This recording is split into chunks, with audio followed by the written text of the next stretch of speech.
Hello दोस्तों, welcome to my YouTube channel code buddy. आज के इस वीडियो ट्यूटोरियल में हम टेबल की फॉर्मेटिंग के लिए सीएसएस में कुछ डिफरेंट प्रॉपर्टीज़ आई हैं, उनको डिस्कस करेंगे। तो वीडियो को शुरू करने से पहले आप सब दोस्तों से रिक्वेस्ट है कि हमारी वीडियो को लाइक करें और हमारे चैनल को सब्सक्राइब करें ताकि आपको हमारी वीडियोज़ के रेलिवेंट लेटेस्ट अपडेट्स मिलती रहें। तो चलिए अपनी वीडियो को स्टार्ट करते हैं। तो चलिए सबसे पहले देखते हैं कि टेबल की फॉर्मेटिंग को स्टाइल करने के लिए हमारे पास कौन कौन सी डिफरेंट प्रॉपर्टीज़ हैं सीएसएस में। तो यहाँ पर देखिए, ये हमारे पास टेबल की कुछ डिफरेंट प्रॉपर्टीज़ हैं, जिसमें आती है बॉर्डर स्पेसिंग, फिर आती है बॉर्डर कोलैप्स, फिर होती है वर्टिकल अलाइन, फिर होती है कैप्शन साइड, फिर होती है एम्प्टी सेल्स, फिर होती है टेबल लेआउट। ये सारी की सारी प्रॉपर्टीज़ बेसिकली स्पेशली टेबल की फॉर्मेटिंग के लिए ही ये बनी है। वैसे तो हम HTML में हम टेबल की भी हम स्टाइलिंग कर लेते होते थे, जैसे हम सेल स्पेसिंग और सेल पैडिंग देकर हम बॉर्डर्स वगैरह की हम स्टाइलिंग कर लेते होते थे, लेकिन ये सारी की सारी प्रॉपर्टीज़ अब हम CSS में देखेंगे और CSS के ज़रिए हम टेबल की स्टाइलिंग करेंगे। तो चलिए इन सारी की सारी प्रॉपर्टीज़ को अपने VS कोड पर प्रैक्टिकली करके देखते हैं।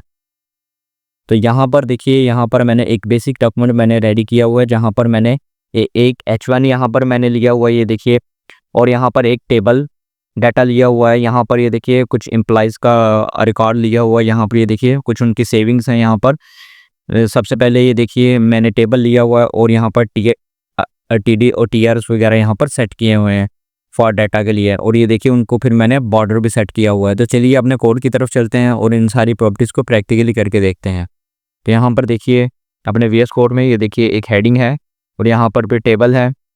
टेबल में TR रोज़ के लिए और फिर ये देखिए TH हेडिंग के लिए यहाँ पर मैंने यूज़ किया है, फिर यहाँ पर TD फॉर डाटा के लिए, ईच रो के डाटा के लिए। ये देखिए यहाँ पर अब हम डिफरेंट प्रॉपर्टीज़ को अब यहाँ पर ट्राई करके देखेंगे। यहाँ पर देखिए बॉडी में जैसे मैंने फॉन्ट फैमिली सेट की हुई है और यहाँ पर टेबल पर और TD और TH पर यहाँ पर मैंने बॉर्डर सेट किया हुआ ब्लैक कलर का। तो सबसे पहले हम अपनी जो सबसे पहली प्रॉपर्टी है उसको हम डिस्कस करेंगे। तो यहाँ पर मैं सबसे पहले उसको टेबल पर लगाऊंगा। तो यहाँ पर मैं टेबल का सिलेक्टर लूँगा। यहाँ पर जैसे मैं बॉर्डर स्पेसिंग लिखूँगा, बॉर्डर स्पेसिंग जैसे मैंने यहाँ पर सेट कर दी 10 पिक्सल। फाइल को किया सेव और यहाँ से आके किया रिफ्रेश। तो ये देखिए हर सेल से ये क्या हुआ है, 10 पिक्सल की यहाँ पर स्पेसिंग आ गई है। देखिए मैं यहाँ पर आपको मज़ीद स्पेसिंग बढ़ाकर भी दिखाता हूँ, जैसे कि मैं यहाँ पर दे देता हूँ 30 पिक्सल। फाइल को किया सेव और यहाँ से किया रिफ्रेश। तो देखिए स्पेस 30 पिक्सल की बढ़ चुकी है यहाँ पर। तो आप यहाँ पर डिफरेंट स्पेसिंग ट्राई कर सकते हैं। तो यहाँ पर आप ऐसे ही नहीं स्पेस दे सकते इसको। ये देखिए मैं क्या करता हूँ, इसको आप रोज़ और कॉलम्स में भी स्पेस दे सकते हैं। बेसिकली यहाँ पर जैसे मैंने लिख दिया 10 पिक्सल, ये कॉलम्स में स्पेस है, फिर रोज़ में जैसे मैंने स्पेस दे दी जैसे कि 30 पिक्सल की। फाइल को किया सेव और यहाँ से आके किया रिफ्रेश। तो देखिए कॉलम्स में बेसिकली ये देखिए 10 पिक्सल की स्पेस है और ये रोज़ में देखिए 30 पिक्सल की यहाँ पर ये स्पेस आपको दिखने में मिल रही है। तो यहाँ पर मैं आपको ये देखिए जैसे मैं कॉलम्स में कर देता हूँ 0 पिक्सल और रोज़ में 30 पिक्सल। फाइल को किया सेव और यहाँ से किया रिफ्रेश। तो देखिए ये कॉलम्स में बेसिकली ये देखिए 0 पिक्सल की स्पेस आ गई, ये देखिए हर एक कॉलम में, और ये देखिए रोज़ में ये 30 पिक्सल की स्पेस आपको दिखने में मिल रही है। तो आप इस तरह से भी बॉर्डर स्पेसिंग आप सेट कर सकते हैं। तो यहाँ पर अभी तो मैं लिख देता हूँ 10 पिक्सल ही और यहाँ से इसको मैं कर देता हूँ रिमूव। तो अब हम जो इसकी दूसरी प्रॉपर्टी है बॉर्डर कोलैप्स, उसको डिस्कस करते हैं। तो सबसे पहले मैं यहाँ पर लिखूँगा बॉर्डर कोलैप्स। इसकी बेसिकली हमारे पास दो ही वैल्यूज़ होती हैं, एक होती है कोलैप्स और एक होती है सेपरेट। सेपरेट जो है सेपरेट वो बेसिकली बाय डिफ़ॉल्ट होती है। कोलैप्स हम यूज़ करके दिखाते हैं आपको। पहले जैसे मैंने यहाँ पर लिख दिया कोलैप्स, फाइल को किया सेव और यहाँ से आके जब मैं इसे रिफ़्रेश करूँगा तो देखिए यहाँ पर ये देखिए सारे के सारे ये जो स्पेसिंग वगैरह थी वो सारी की सारी रिमूव हो चुकी है। टेबल जो है वो यहाँ पर कोलैप्स हो चुका है। देखिए जैसे ही मैं यहाँ पर सेपरेट का यूज़ करूँगा, सेपरेट बेसिकली बाय डिफ़ॉल्ट होता है। यहाँ पर फाइल को किया सेव और यहाँ से किया रिफ्रेश। तो देखिए ये बाय डिफ़ॉल्ट ही हमें शो करवा रहा है। ये देखिए जैसे ही मैं यहाँ पर कोलैप्स लिखूँगा तो यहाँ पर ये क्या होगा, ये स्पेसिस वगैरह यहाँ से कॉलम्स और रोज़ में ये ख़त्म कर देगा और ये एक ही बन जाएगा। ये देखिए जैसे ही मैंने यहाँ पर लिख दिया कोलैप्स, फाइल को किया सेव और यहाँ से किया रिफ्रेश। तो देखिए ये मुकम्मल एक टेबल बन चुका है और ये स्पेसिंग वगैरह यहाँ से सारी रिमूव हो चुकी हैं। तो आप इसका भी यूज़ कर सकते हैं। ये स्पेशल ये सारी की सारी प्रॉपर्टीज़ टेबल के लिए ही बनी है। तो अब मैं जो इसकी दूसरी प्रॉपर्टी है थर्ड पे जो आती है उसका मैं यूज़ बताता हूँ, वर्टिकल अलाइन। तो उससे पहले मैं क्या करता हूँ, वर्टिकल अलाइन से पहले मैं यहाँ पर आपको कुछ डाटा मज़ीद यहाँ पर मैं बढ़ा कर दिखाता हूँ। जैसे कि ये मोहन के बाद मैं यहाँ पर लोरियन लिप्सन का 10 वर्ड्स का मैं यहाँ पर कुछ पैराग्राफ एंटर कर देता हूँ। फाइल को किया सेव और यहाँ से आगे किया रिफ्रेश। तो देखिए ये ऑटोमेटिकली ये देखिए टेबल की विड्थ भी ये बढ़ चुकी है। जैसे ही मैंने डाटा बढ़ाया तो टेबल की विड्थ भी यहाँ से बढ़ चुकी है। तो यहाँ पर मैं सबसे पहले जाकर इसको विड्थ भी मैं यहाँ पर इसकी फिक्स कर देता हूँ। उससे पहले मैं ये बॉर्डर स्पेसिंग यहाँ से रिमूव कर देता हूँ। यहाँ पर मैं लिखता हूँ विड्थ जैसे मैंने टेबल को सेट कर दी 300 पिक्सल की। फाइल को किया सेव और यहाँ से किया रिफ्रेश। तो देखिए जैसे ही मैंने इसको विड्थ 300 पिक्सल सेट की है तो वो जो टेक्स्ट था ये देखिए नेक्स्ट लाइन में ब्रेक होकर आ चुका है, ये देखिए। तो अब मैं क्या करता हूँ, ये देखिए जैसे कि ये जो था ये देखिए लास्ट नेम और ये जो इसकी सेविंग्स थी ये देखिए ये भी बाय डिफॉल्ट ये सेंटर में ही आ चुकी हैं। तो हम बेसिकली इनकी अलाइनमेंट करना चाह रहे हैं। तो इनकी अलाइनमेंट के लिए हमारे पास आती है वर्टिकल अलाइन नाम की प्रॉपर्टी। तो इसको अगर हम यहाँ पर टॉप पर करना चाहें तो टॉप पर भी कर सकते हैं, इसको हम मिडिल में करना चाहें मिडिल में भी कर सकते हैं। बाय डिफॉल्ट वैसे मिडिल ही होता है। तो अगर हम इसको बॉटम पर भी कर सकते हैं। तो इनकी स्टाइलिंग के लिए हमारे पास आती है वर्टिकल अलाइन की प्रॉपर्टी। तो अभी मैं आपको लगा कर दिखाता हूँ।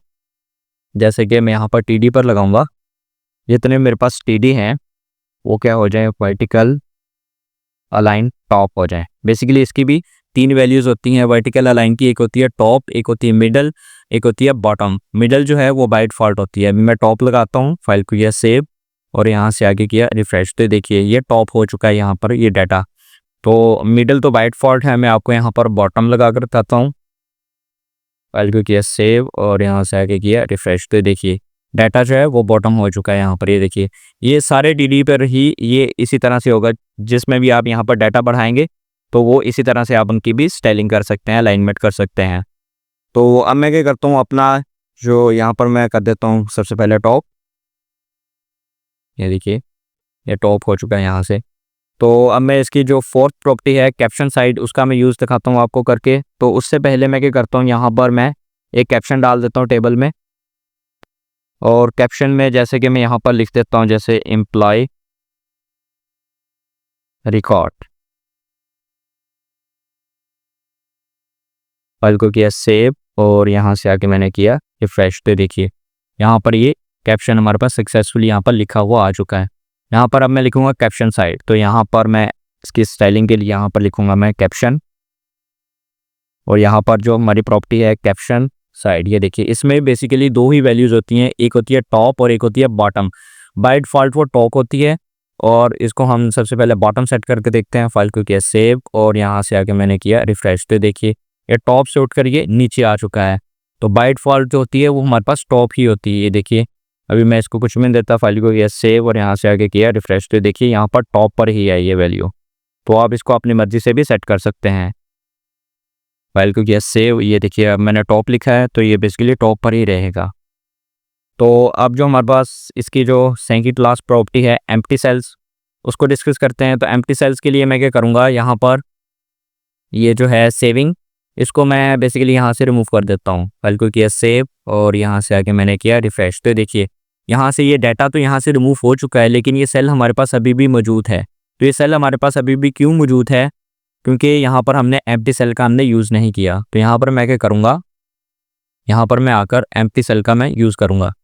यहाँ पर मैं लिखूँगा टी डी में जितने भी मेरे पास एम्प्टी सेल्स हैं यहाँ पर मैं यूज़ करूँगा empty cell property. Empty cell में बेसिकली देखिए हमारे पास 2 वैल्यूज़ होती हैं, एक होती है हाइड, एक होती है शो। शो तो बाय डिफॉल्ट होती है, तो मैं इसको हाइड लगा कर दिखाता हूँ।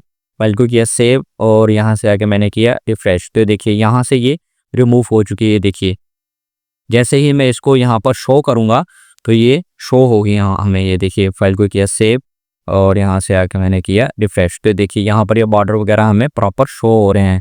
जैसे ही करूँगा हाइड तो ये यहाँ से हाइड हो जाएगी, ये देखिए। फाइल को किया यहाँ से सेव और यहाँ से आके मैंने किया इसे रिफ्रेश। तो देखिए यहाँ से प्रॉपर यहाँ से रिमूव हो चुकी है। तो यहाँ पर होप सो आपको समझ लगी होगी एम्प्टी सेल की। तो अब हम जो इसकी लास्ट प्रॉपर्टी है उसको डिस्कस करते हैं, जो कि है टेबल लेआउट। तो टेबल लेआउट के लिए मैं यहाँ पर बेसिकली क्या करूँगा, मैं यहाँ पर कुछ डाटा मैं यहाँ पर बढ़ा देता हूँ। जैसे मोहन है उसमें मैं by default non breakable data में यहाँ पर एंटर कर देता हूँ, ये देखिए। फाइल को किया यहाँ से सेव और यहाँ से आके मैंने ऐसे किया रिफ्रेश। तो ये देखिए जैसे ही मैंने रिफ्रेश किया है तो यहाँ पर ये देखिए टेबल की जो विड्थ है वो भी बाय डिफ़ॉल्ट ये बढ़ चुकी है। लेकिन कोड में जैसे कि मैंने यहाँ पर ये देखिए कोड में मैंने टेबल को विड्थ दी हुई है 300 पिक्सल की फिक्स्ड विड्थ मैंने दी हुई है। लेकिन जैसे ही मेरा डाटा यहाँ पर टेबल में बढ़ा है तो ये इसकी विड्थ भी ऑटोमेटिकली बढ़ चुकी है। तो ये विड्थ ऑटोमेटिकली इसकी क्यों बढ़ी है? क्योंकि हमने यहाँ पर टेबल लेआउट का हमने यूज़ नहीं किया। तो मैं क्या करूँगा, यहाँ पर मैं टेबल लेआउट की यहाँ पर प्रॉपर्टी का मैं यूज़ करूँगा। इसमें भी दो ही वैल्यूज़ होती हैं, एक होती है ऑटो और एक होती है फिक्स्ड। फिक्स्ड जो है वो मैं पहले फिक्स लगा के दिखाता हूँ। फाइल को किया सेव और यहाँ से आगे किया रिफ्रेश। तो ये देखिए फिक्स जो है उससे क्या हुआ है, ये जो इसकी विड्थ है वो हमारे पास 300 पिक्सल ही रही है। और जो ये जो डाटा था जो हमने यहाँ पर लिखा था वो देखिए ये ओवरफ्लो हो रहा है, सेल से भी बाहर आ चुका है। तो ये थी फिक्स्ड, ये देखिए इसकी विड्थ 300 पिक्सल ही यहाँ पर रही है। तो अगर यहाँ पर मैं ऑटो लिखता हूँ जो कि इसकी बाय डिफ़ॉल्ट प्रॉपर्टी है, ये देखिए जैसे ही मैंने ऑटो लिखा है फाइल को किया सेव और यहाँ से आके किया रिफ्रेश, तो जैसे ही टेबल में डाटा बढ़ता है तो सेम लाइक दैट उसकी जो विड्थ है वो भी वैसे ही बढ़ती जाती है। तो ये थी हमारे पास टेबल लेआउट की प्रॉपर्टी। तो अब मैं क्या करता हूँ, अब मैं इस टेबल की मैं और भी स्टाइलिंग करना चाहता हूँ। जैसे कि मैं क्या करता हूँ, जैसे ही मेरा कर्सर इसके ऊपर जाए, हर एक टीआर के ऊपर मेरा कर्सर जाए तो वो क्या हो जाए, वो हाईलाइट हो जाए। तो हाईलाइट के लिए मैं यहाँ पर क्या करूँगा, सबसे पहले मैं यहाँ पर सेविंग को भी मैं यहाँ पर लगा देता हूँ। जैसे कि यहाँ पर था, यहाँ पर मैं इसकी सेविंग यहाँ पर मैं शॉर्ट करवा देता हूँ आपको। जैसे कि लिख दिया मैंने 100 और यहाँ से मैंने एम्प्टी सेल को भी मैंने कर दिया शो। यहाँ पर कर देता हूँ मैं शो, फाइल को किया सेव और यहाँ से आके मैंने ऐसे किया रिफ्रेश। और ऊपर जाकर मैं क्या करता हूँ, यहाँ पर बॉर्डर क्लैप्स का मैं यहाँ पर यूज़ कर लेता हूँ। यहाँ पर जैसे मैंने यूज़ कर दिया बॉर्डर, बेसिकली यहाँ पर इसको मैं करता हूँ रिमूव और यहाँ पर क्लैप्स, इसकी प्रॉपर्टी क्लैप्स ही यूज़ करूँगा। फाइल को किया सेव और यहाँ से आके किया रिफ्रेश। तो देखिए यहाँ से एक्सेस स्पेसिंग वगैरह जो थी वो रिमूव हो चुकी है। अब मैं क्या चाहता हूँ, मैं चाहता हूँ कि ये जो है इसके ऊपर मैं होवर इफेक्ट्स में लगाना चाहता हूँ। बेसिकली जैसे ही मेरा कर्सर हर एक रो के ऊपर जाए तो वो मुझे हाईलाइट हो जाए। तो उसके लिए अब देखिए यहाँ पर मैं कोड में आया और यहाँ पर आकर मैं लिखूँगा यहाँ पर TR, हर एक रो पर मैं यहाँ पर बेसिकली मैं यहाँ पर सूडो क्लास लगाऊंगा। मैं ये होवर की आकर लिखा मैंने सूडो क्लास होवर और यहाँ पर आकर मैंने इसका कर दिया बैकग्राउंड। जैसे कि मैंने कर दिया यहाँ पर, ये देखिए ये बेसिकली लाइट ग्रे का लाइट वर्जन है। ये देखिए इसको मैंने एंटर किया, फाइल को सेव किया और यहाँ से आके मैंने किया रिफ्रेश। तो अब क्या होगा, ये हर एक रो पर ये देखिए जैसे ही मेरा कर्सर जाता है ये हर एक रो पर ये देखिए ये होवर इफेक्ट प्रॉपर्ली वर्किंग कर रहा है। ये देखिए हर एक रो प्रॉपर्ली हाईलाइट हो रही है। ये देखिए जिस भी रो के ऊपर मेरा कर्सर जाता है तो ये देखिए ये हाईलाइट हो रही है। ये यहाँ पर आपको दिख रहा होगा, यहाँ पर ये देखिए प्रॉपर ये हाईलाइट हो रही है हर एक रो। अगर आप चाहते हैं कि यहाँ पर ये जो है आपका ये जो डाटा है, आपका ये थाउजेंड्स ऑफ डाटा है, यहाँ पर ये थाउजेंड्स ऑफ रोज हैं, तो आप चाहते हैं कि ये मेरी एक रो यहाँ पर ये इस तरह से हाईलाइट रहे और यहाँ पर दूसरी रो मेरे पास ये वाइट रहे, तो इस तरह की भी आप कुछ यहाँ पर इसकी स्टाइलिंग कर सकते हैं। तो इसकी वो स्टाइलिंग करने के लिए यहाँ पर मैं सबसे पहले मैं यहाँ पर लिखूँगा, मैं यहाँ पर nth चाइल्ड का मैं यहाँ पर यूज़ करूँगा। तो यहाँ पर मैं लूँगा TR, फिर TR के बाद मैं यहाँ पर सूडो क्लास लूँगा nth चाइल्ड। ये देखिए अगर आपको इसका नहीं पता nth चाइल्ड का तो आप फ्यूचर में हमारी आने वाली वीडियोस आप देख सकते हैं जिसमें हम प्रॉपर इसको समझाएंगे। तो इसमें मैं यहाँ पर लूँगा इवन और यहाँ पर आकर मैं इवन की यहाँ पर CSS करूँगा। जैसे कि मैं उसका बैकग्राउंड यही मैं यहाँ से ही कॉपी कर लेता हूँ, Ctrl+C and same like that यहाँ पर Ctrl+V और यहाँ से मैं अभी होवर में यहाँ से हटा देता हूँ। जैसे कि कर्सर से यहाँ से मैंने हटा दिया, फाइल को किया सेव और यहाँ से किया मैंने रिफ्रेश। तो ये देखिए जैसे ही ये देखिए ये इवन जो मेरी रोज़ हैं वो सारी की सारी यहाँ पर हाईलाइट हो चुकी हैं। ये देखिए ये 1 को उसने स्किप कर दिया, यहाँ पर 2, ये देखिए फिर यहाँ पर 4th वाली भी यहाँ पर हाईलाइट है। ये देखिए 3 वाली उसने स्किप कर दिया, फिर 5th वाली भी उसने स्किप कर दिया। नेक्स्ट अभी मैं यहाँ पर आपको डाटा थोड़ा सा बढ़ा कर दिखाता हूँ, रोज़ थोड़ी सी बढ़ाता हूँ। जैसे कि मैं इसी रो को ही मैं कर लेता हूँ कॉपी, Ctrl+C एंड 3-4 दफ़ा यहाँ पर कर देता हूँ मैं पेस्ट, फाइल को किया सेव और यहाँ से आके मैंने किया रिफ्रेश। तो देखिए अब आपको यहाँ से क्लियर हो रहा होगा सब कुछ। ये देखिए ये बेसिकली ये जो इवन है ये बेसिकली 0 से स्टार्ट होता है। ये जो 2 के ऊपर डिवाइड होते हैं ये बेसिकली उन्हीं को, ये देखिए उसने हाईलाइट किया हुआ है, ये देखिए ये 0 से स्टार्ट हुआ है, ये देखिए 1, ये 1 को उसने स्किप कर दिया है, 1 क्योंकि ऑड नंबर था, ये देखिए इवन नंबर, ये देखिए 2, फिर 3 को उसने स्किप किया, फिर 4, 5 को स्किप करके फिर 6, ये देखिए सारे के सारे इवन रोज को उसने यहाँ पर हाईलाइट कर दिया है। तो यहाँ पर आप कुछ इस तरह से भी इसकी स्टाइलिंग कर सकते हैं, या फिर आप ये देखिए जैसे ही अगर आप चाहते हैं कि आपका कर्सर हर एक रो के ऊपर जाए तब ये हाईलाइट हो, तो आप यहाँ पर हूवर वगैरह भी आप यहाँ पर सेट कर सकते हैं। तो यहाँ पर आप यहाँ पर पैडिंग वगैरह भी आप यहाँ पर सेट कर सकते हैं। जैसे कि आप टेबल में जैसे कि हम HTML में जब टेबल की हम स्टाइलिंग वगैरह करते थे तो हम यहाँ पर लिखते होते थे सेल पैडिंग यहाँ पर इस तरह से हम लिखते थे, और यहाँ पर हम सेल पैडिंग यहाँ पर सेट कर लेते। जैसे मैंने यहाँ पर लिखा है 10 पिक्सल, फाइल को किया सेव और यहाँ से किया रिफ्रेश, तो देखिए हर सेल से ये देखिए 10 पिक्सल की यहाँ से पैडिंग आ चुकी है। तो अब आप यहाँ पर ये सेल पैडिंग का यूज़ आप नहीं करेंगे, आप यहाँ पर इसको CSS के ज़रिए से भी पैडिंग सेट कर सकते हैं। जैसे कि मैंने यहाँ से कर दिया रिमूव, और यहाँ पर मैं आऊँगा, यहाँ पर TD में, यहाँ पर मैं लिखूँगा हर एक TD में ये मुझे पैडिंग सेट कर दे। जैसे कि मैंने यहाँ पर लिख दिया पैडिंग, यहाँ पर मुझे सेट कर दे 10 पिक्सल की, फाइल को किया सेव और यहाँ से आगे किया रिफ्रेश, तो देखिए हर एक TD में पैडिंग उसने सेट कर दी मुझे 10 पिक्सल की। यहाँ से पैडिंग यहाँ पर इम्प्लीमेंट हो चुकी है। पैडिंग में यहाँ से आपको थोड़ी सी बढ़ाकर भी दिखाता हूँ, जैसे मैंने यहाँ पर कर दी 40 पिक्सल, फाइल को किया सेव और यहाँ से आगे किया रिफ्रेश, तो देखिए हर एक सेल में ये देखिए पैडिंग 40 पिक्सल की आ चुकी है। लेफ्ट राइट से, टॉप और बॉटम से देखिए प्रॉपर पैडिंग वर्किंग में है।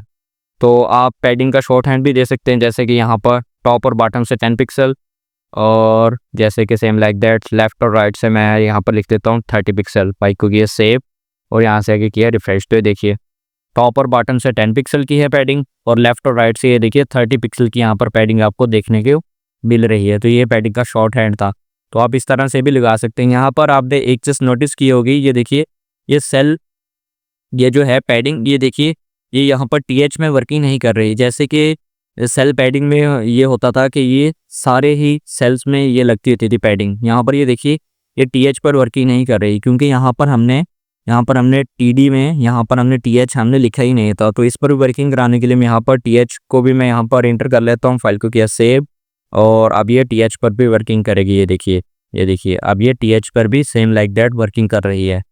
तो ये थी पैडिंग। तो ये था हमारे पास आज का वीडियो ट्यूटोरियल। होप सो आपको ये हमारा आज का वीडियो ट्यूटोरियल अच्छा लगा होगा। अगर आपको ये हमारा आज का वीडियो ट्यूटोरियल अच्छा लगा है तो हमारी वीडियो को लाइक करें और हमारे चैनल को सब्सक्राइब करें, ताकि आपको हमारी वीडियोस के रेलिवेंट लेटेस्ट अपडेट्स मिलती रहें। तो मिलते हैं हमारे नेक्स्ट वीडियो ट्यूटोरियल में। वीडियो देखने के लिए थैंक यू।